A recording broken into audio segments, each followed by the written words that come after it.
Thank you. I will note that votes have been called, and I'm going to try to work out what the timetable is to the extent that people want to speed things along. That may help us in our quest to finish before we have to go vote. I'll comment again briefly. The chair pointed out an article in Snopes, no, Trump did not call neo-Nazis and white supremacists very fine people.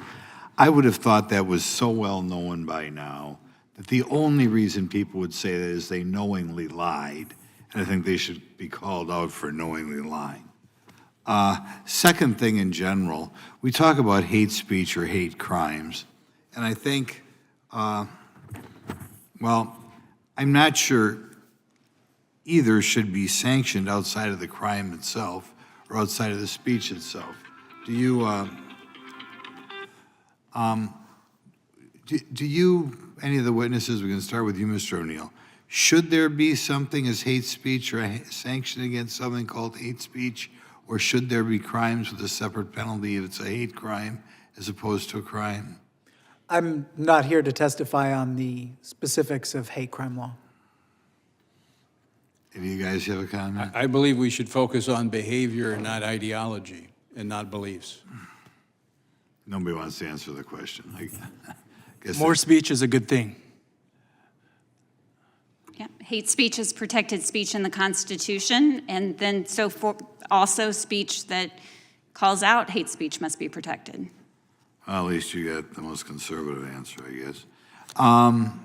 Okay. Mr. O'Neill, why was SPLC founder Morris Dees fired in 2017?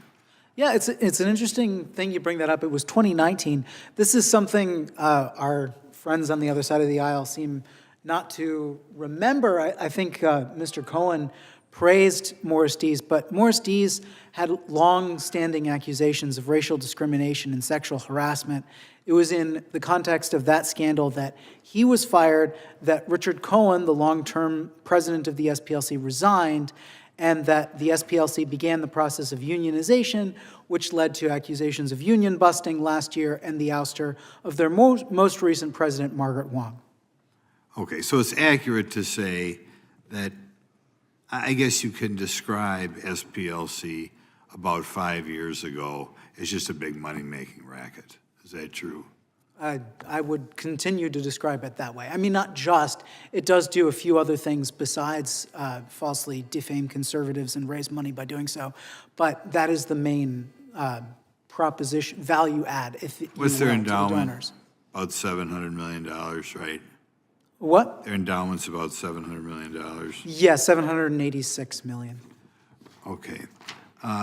Given the public record of retractions, settlements, and criticisms of SPLC methodology, why do you believe so many national, this is a really good one, why do you believe so many national news organizations rely on SPLC, given that the blizzard of legal, I guess you'd call malfeasance they've been involved in? It's a useful political weapon, not just for the legacy media, but also for our friends on the other side of the aisle. It's also a useful weapon for Ms. Tyler here. It was very interesting to me to hear her not stand by some of the accusations that Alliance Defending Freedom and Family Research Council and groups like that are hate groups, despite the fact that she is constantly using Christian nationalism to demonize conservative positions. Okay.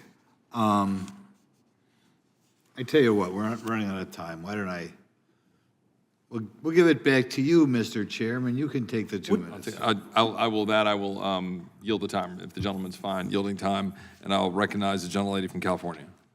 Thank you, Mr. Chair. I'll get right into it.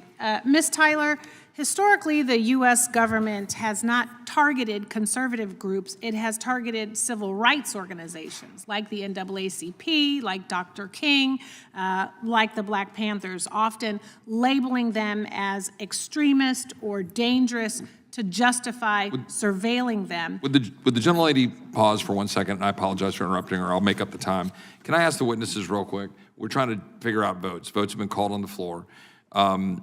We either are going to have to suspend and come back around 5 o'clock-ish to finish another 20-ish minutes of questions, or we're going to have to somehow truncate it.